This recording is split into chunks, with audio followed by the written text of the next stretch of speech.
Symbolism in Heart of Darkness. What is symbolism? The use of symbols to represent idea and qualities in a sentence or a work is called symbolism.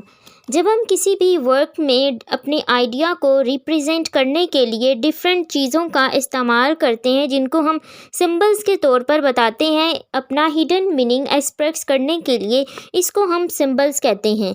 अब symbols जो होते हैं वो different types के होते हैं, जैसे कि सिंबल्स को हम करैक्टर्स एज सिंबल्स होती हैं, थिंग्स एज सिंबल्स होती हैं। इसके बाद नॉन लिविंग थिंग्स जो होती हैं उनको एज सिंबल्स कहा जाता है। करैक्टर्स एज सिंबल्स सबसे पहले हम हार्ट ऑफ डार्कनेस में डिस्कस करते हैं कि कौन से ऐसे करैक्टर्स हैं और वो किस चीज़ को सिंबलाइज कर रहे हैं इन हार्ट ऑफ डार्कनेस में। सबसे पहले जो करेक्टर हमारे पास है Kurtz. Kurtz firstly symbolize in the greed and the commercial and corrupt mentally of the western countries.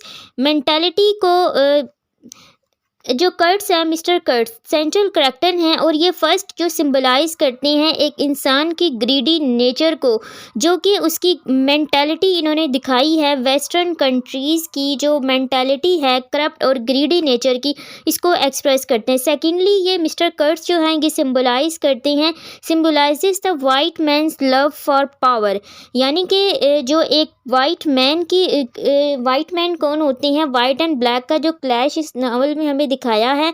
हम ऑलरेडी इस चीज़ को डिस्कस कर चुके हैं कि किस तरह इम्पीरियलिज्म के थ्रू जोसेफ कॉनरैड ने एक क्लैश दिखाया है वाइट एंड ब्लैक का। अब जो मिस्टर कर्ट्स हैं वो सिंबलाइज करते हैं white man loves for power, यानी कि एक इंसान की जो पावर है किसके थ्रू, उसका लव जो है उसकी पावर के थ्रू वो किस तरह है। यहाँ पर हम एक कोटेशन देख सकते हैं जैसे power corrupts man and absolute power corrupts absolutely. Anyway ये एक कोटेशन यहाँ पे मैंने आपको बता दी। थर्डली ये जो चेंज है इसका, ये किस तरह हमें दिखाया है कि ये करैक्टर किस तरह किसी और चीज़ को एक्सप्रेस करेगा। Symbolizes the influence of barbarism कहते हैं कि जब आप किसी पर इंतहाई जुल्म करते हैं, इस चीज़ को एक्सप्रेस कर रहे हैं। इसमें इन्होंने निग्रो की सिविलाइजेशन है इसको सिंबलाइज किया है। सेकेंडली ये जो करैक्टर है वो सिंबलाइज करता है इंसान का जो लव है उसकी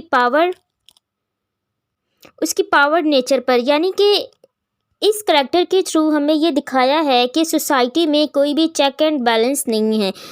लास्ट जो मिस्टर कर्ट सिंबलाइज करते हैं रिप्रेजेंट ऑफ सिनर, यानी कि वो कितनी चालाकी से अपना काम दिखा देते हैं। इसमें एक सीन इन्होंने दिखाया था कि जब निग्रोज ने शिप पर अटैक किया था मार्लो की, तो उसने अपरेंटली तो उसने उनको ये दिखाया कि उसने उनको मना किया कि तुम इस पर अटैक ना करो, लेकिन जब रशियन जो ट्रेडर था उसने ये बात मार्लो को नहीं बताई थी कि उसने इनडायरेक्टली उसने इनको ऑर्डर दिया था कि किसी और तरीके से तुम इन पर अटैक करो।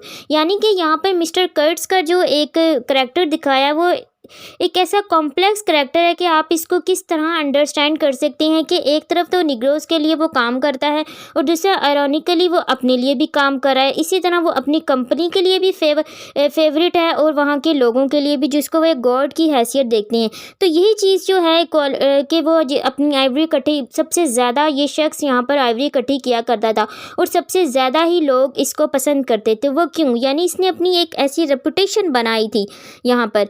यही चीज़ थी एक गुड कॉलोनाइज़र की कि किस तरह वो वाइट मैन एक्सप्लॉइट करता है अपनी जो उसकी अपने कंट्री के लिए जो भी वो बेटर समझता है उसके लिए वो किस तरह लोगों को एक्सप्लॉइट करता है। नेक्स्ट करैक्टर हमारे पास है मार्लो, जो कि स्टोरी के नरेटर हम ऑलरेडी डिस्कस कर चुके हैं। मार्लो कौन है? मार्लो इस नावल में इनका जो सिंबॉलिक रोल है वो किन टाइप से। Firstly he symbolises the spirit of adventure and love of knowledge, क्योंकि मार्लो की ही इस जर्नी को इस नावल में दिखाया है कि वो किस तरह एडवेंचर को पसंद करते थे। ये एक जस्ट हम इस नावल को पिकारेस नावल कह सकते हैं, लेकिन वो एक ये स्ट्रीम ऑफ कॉन्शियसनेस की टेक्निक पर है। इसके अंदर एक सबकॉन्शियस माइंड को दिखाया है, लेकिन इस नावल में जो मार्लो हैं वो इंसान की एडवेंचर, स्पिरिट ऑफ एडवेंचर, यानी हैं कि किस तरह वो एडवेंचर्स को फेस करता है और उसके लव फॉर नॉलेज को सिम्बलाइज करते हैं Marlow. Secondly he symbolises the thought and observer of human life and the thoughtful of student of human nature. अब सेकेंडली जो है वो इस चीज़ को एक्सप्रेस करते हैं क्योंकि जब मार्लो वहाँ पे जाता है तो वो देखता है हमें उस टाइम पे अफ्रीका के बारे में इस नावल में जितनी भी डिस्क्रिप्शन मिली है, जिस तरह कि हमने समरी में डिस्कस किया था कि वहाँ पर जिस तरह उनको चेन में हाफ ऑफ अ डजन लोग से चेन में उनको बांधा हुआ था, वो आंट्स की तरह क्रीपिंग कर रहे थे। कुछ ऐसे नेक्ड निग्रोस थे जिनको जो सिर्फ अपनी मौत के करीब ही थे, ये सीन दिखाया है। इस तरह इसमें एक और भी बहुत सारे ऐसे सीन दिखाए हैं जहाँ पर वो उनको बीट कर रहे थे निग्रोस को। यानी ये डिस्क्रिप्शन क्या थी? ये डिस्क्रिप्शन हमें किसके थ्रू, मार्लो के करैक्टर के थ्रू दिखाई है कि उनकी जो मतलब एक थॉटफुल ऑब्जर्वेशन थी ह्यूमन लाइफ की तरह कि लाइफ इंसान की किस तरह गुजर रही है और कौन इनको इस तरह गुजार रहा है ह्यूमन नेचर को। इस चीज़ को भी वो सिम्बलाइज करते हैं। Second also symbolises a philosophical approach in human life by constantly meditating upon that he is the observer। यानी कि थर्ड इनकी जो ऑब्जर्वेशन है वो एक फ़िलासफ़िकल अप्रोच है। फ़िलासफ़िकल अप्रोच क्या होती है? जब आप किसी चीज़ को एक फ़िलासफ़ी के अंदाज में जाकर उसको स्टडी करते हैं। इस चीज़ के अंदर हमें क्या देखने को मिलता है? एक ह्यूमन लाइफ यानी इंसानों का इंसान पर जिस कदर जुल्म है, इसको इन्होंने फ़िलासफ़िकल अंदाज में इस नावल में प्रेजेंट किया है क्योंकि ये इस नावल के सेंट्रल करैक्टर हैं और थ्रू आउट जर्नी इन्हीं पर बेस करती है। आल्तो इसमें मिस्टर कर्ट्स का करैक्टर दिखाया गया, लेकिन इसमें हम मार्लो के करैक्टर को निगलेक्ट नहीं कर सकते। इसके अलावा कुछ और करैक्टर्स जो हैं वो इस नावल में उनकी सिंबॉलिक सिग्निफिकेंस है, जैसे कि जनरल मैनेजर जो कि सेंट्रल स्टेशन के मैनेजर थे। हम इसको ऑलरेडी डिस्कस कर चुके हैं। It is the wrong to say that he symbolises inefficiency. ये करैक्टर इनएफिशिएंसी को दिखाता है क्योंकि उसके अंदर कोई ऐसी कैपेबिलिटी नहीं थी कि वो खुद को एक कामयाब शख्स या एक जर्नल की हैसियत दे सके, लेकिन फिर भी वो हमेशा यही उसका एम होता था कि कंपनी को उससे ज़्यादा फ़ायदा हो, ना कि कर्ज से। इसके अलावा ये करैक्टर इस नावल में सिर्फ करप्शन को शो कर रहा है। एक इम्पीरियलिस्ट कैसा होता है, उसकी जो नेचर है उस चीज़ को शो करता है। उसके बाद इसमें जो इसके अलावा ये जो करैक्टर है वो एक ऐसे वर्कर की तरह हमें दिखाया गया जो एक मशीन की तरह काम कर रहा है, जिसके अंदर कोई कैपेबिलिटी नहीं है उस पोस्ट को ऑन करने के लिए। यानी कि वो इसका हेड है लेकिन उसके अंदर कोई ऐसी कैपेबिलिटी नहीं है कि वो अपनी जॉब से सिर्फ लव करता है इसलिए कि वो एक मशीन है, उसको जो कहा जा रहा है वो उस तरह के काम करता है। सेकेंड इसमें जो करैक्टर है उसके बाद है ब्रिक मेकर का था। ब्रिक मेकर एक्ट एज इसमें जो दिखाया है वो एक इन्होंने एक मेटाफोरिकल करैक्टर इसमें ही symbolises the cunning and trickery. यानी कनिंग क्या होता है कि इंसान की ऐसी कनिंगनेस को इस नावल में दिखाया है ब्रिकर मैन जो है इसके थ्रू कि इंसान में जो एक कनिंगनेस यानी कि एक आइडल एक बेवकूफ़ जो होता है वो किस तरह का होता है। They are describe by Marlow as fateful pilgrimage. वो इसको फेटफुल पिलग्रिमेज के तौर पे डिस्क्राइब करता है जो बिकरमैन का करैक्टर है। इसके साथ साथ नेक्स्ट करैक्टर इसमें हम देखते हैं कैनिबल जो करैक्टर है वो नेक्स्ट इसमें जो करैक्टर है वो कैनिबल का है। कैनिबल इस नावल में हमें एक ऐसा करैक्टर दिखाया है कि जो मतलब कि किसी को सेटिस्फाई नहीं कर सकता कि जो उसके हंगर है कि उसने मारा किस ईट के लिए एक वाइट मैन का जो फ्लैश है उसके लिए जब कोई किसी को मारता है उसने किसी चीज़ को सेटिस्फाई ना करने का उसके अंदर इसे सेटिस्फाई नहीं कर सकता। यानी कि सिंपली कैनिबल का जो करैक्टर है वो इस चीज़ को सिंबलाइज कर सकता है। उसके अंदर एफिशिएंसी तो है लेकिन वो किसी चीज़ को सेटिस्फाई नहीं कर सकता। नेक्स्ट इस नावल में जो करैक्टर हमें देखने को मिलता है एज अ सिंबॉलिक सिग्निफिकेंस के तौर पे नीटिंग वुमेन है। इस नावल के स्टार्ट में हमें दो ऐसी वुमेन दिखाई थी जो कि नीटिंग कर रही थी। नीटिंग क्या थी? जब आप कोई चीज़ बुन रहे होते हैं उनके थ्रू वो सिंबलाइज करती हैं एक फेट को, डिटरमाइंड फेट उन्होंने दिखाई है इसके सिम्बोलिज्म के थ्रू के जो वो उन्होंने इस चीज़ को अपने माइंड में इस तरह रखा हुआ था कि उनको ये जो नीटिंग है उनको कंप्लीट करनी है, और यही चीज़ इनके डिटरमाइन फ्यूचर को दिखाया है एक ह्यूमन बीइंग की ऑन दिस अर्थ, यानी कि एक इंसान की ज़मीन पर उसका किस तरह का फ्यूचर है उसको एक्सप्रेस कर रही हैं ये दोनों वुमेन।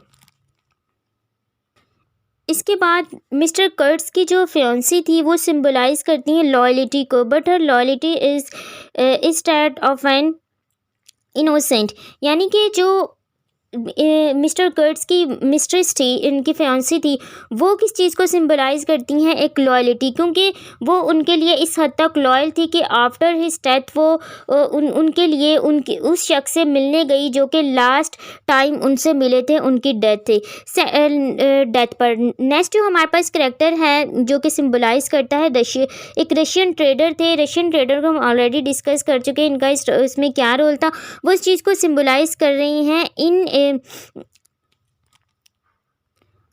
अब रशियन ट्रेडर जो है, जो ट्रेडर हैं, ये इस नावल में लॉयल्टी को सिंबलाइज कर रहे हैं, यानी कि उन्होंने इस नावल में अपनी लॉयल्टी को दिखाया है कि जो चीज़ें उनको कर्ट्स के बारे में पता थी लेकिन उन्होंने मार्लो को नहीं बताया क्योंकि वो लॉयल थे उनके थ्रू। नेक्स्ट इसमें हम कुछ ऐसे जो देखते हैं, अब हम जो थिंग्स एज सिंबल्स देखते हैं। हमने अभी करेक्टर्स एज सिंबल्स देखे, अब हम थिंग्स को सिंबलाइज करते हैं। अब थिंग्स में हमारे पास जो फर्स्ट थिंग आएगी, सबसे पहले जो मोस्ट इम्पोर्टेंट है, इसमें हम देखते हैं फ्रेंच वर्शिप फायरिंग दिखाई थी इसके अंदर। अब जो वो फायरिंग थी जिसकी वो वर्शिप करते, वो क्या हमें दिखा रहे, वो एक फोरकास्ट दिखाया है कि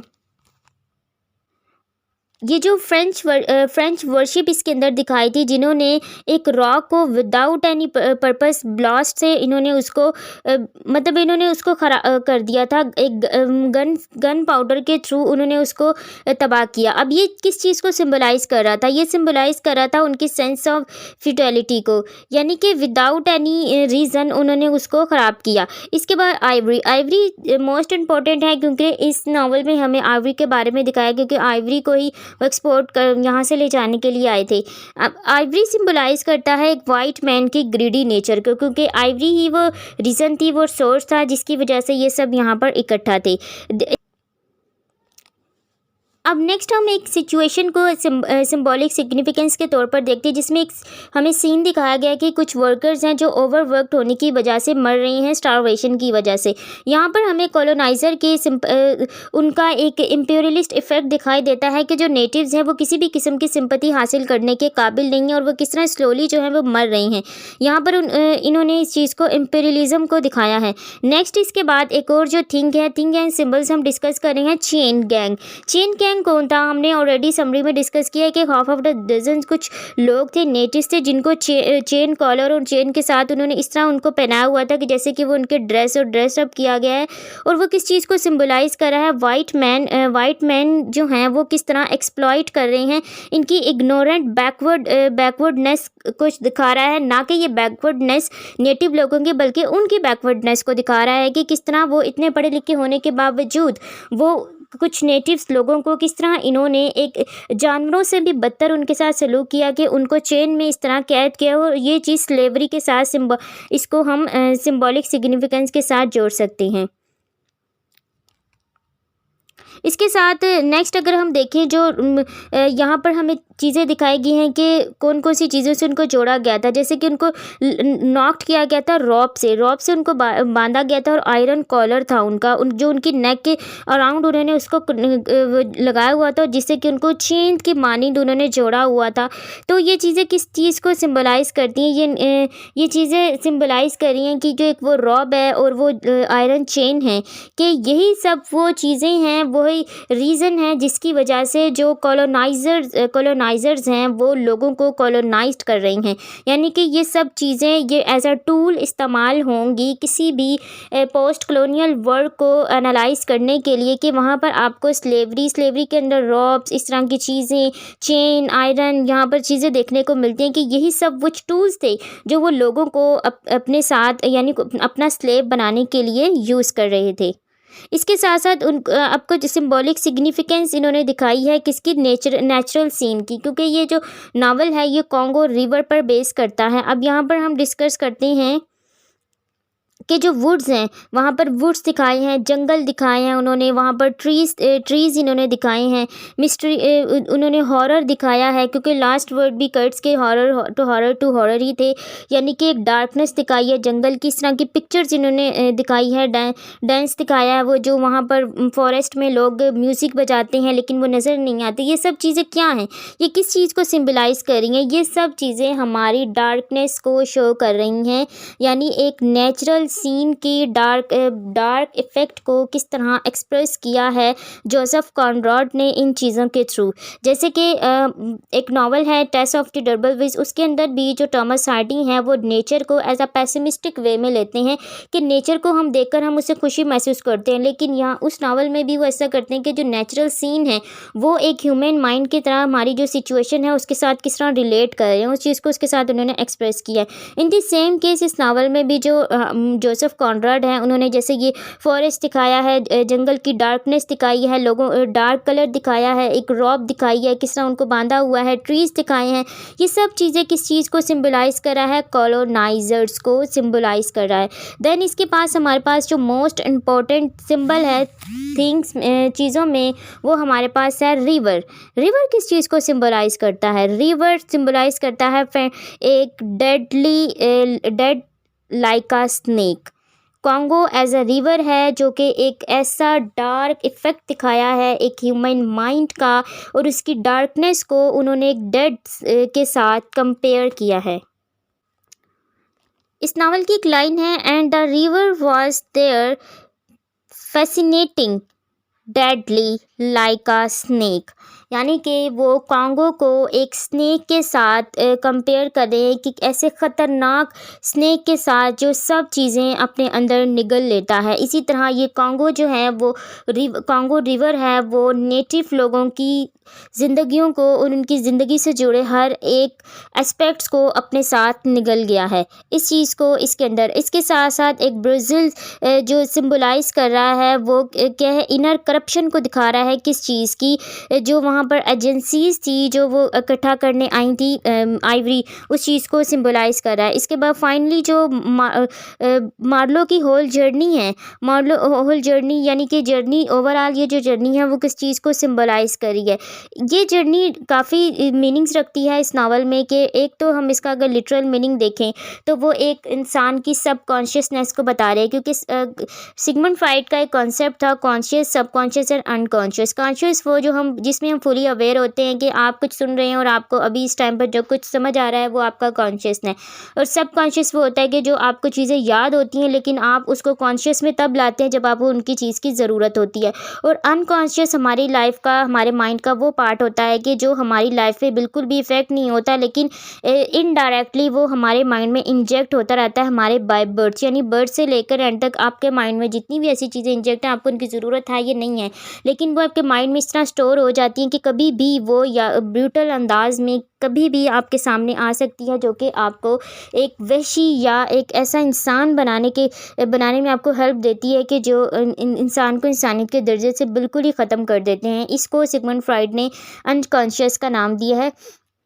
लेकिन इसके अंदर सब कॉन्शियस दिखाई है किसकी? मार्लो की, क्योंकि मार्लो की ओवरऑल ये जर्नी दिखाई थी जो कि वो स्ट्रीम ऑफ कॉन्शियसनेस के थ्रू हमें दिखा रहे हैं। इसके अलावा ये जो जर्नी इन्होंने कॉन्गो की दिखाई है वो किस चीज़ को एक्सप्रेस करता है कि इंसान की एक्टिविटी जो है उसकी एडवेंचर के थ्रू, इस चीज़ को भी सिम्बलाइज़ करता है। हार्ट ऑफ डार्कनेस जो है वो in most region of Congo symbolises the phrase means that in most region of man's mind और सोल, यानी कि इंसान का जो माइंड और उसकी सोल है उसकी डार्कनेस को इस नावल में जोसेफ कॉनरैड के उसके थ्रू इन्होंने दिखाया है। अब कुछ ऐसी थिंग्स थी जैसे कि वूल इस नावल में दिखाई कि जो नीटिंग वुमन वो वूल सी रही थी वो ब्लैक वूल थी। ब्लैक वूल क्या चीज़, किस चीज़ को सिम्बलाइज़ कर रही है? वाइट एंड ब्लैक मैन के दरमियान जो क्लैश होता है, इस चीज़ को उन्होंने सिम्बलिज़म के थ्रू हमें दिखाया है।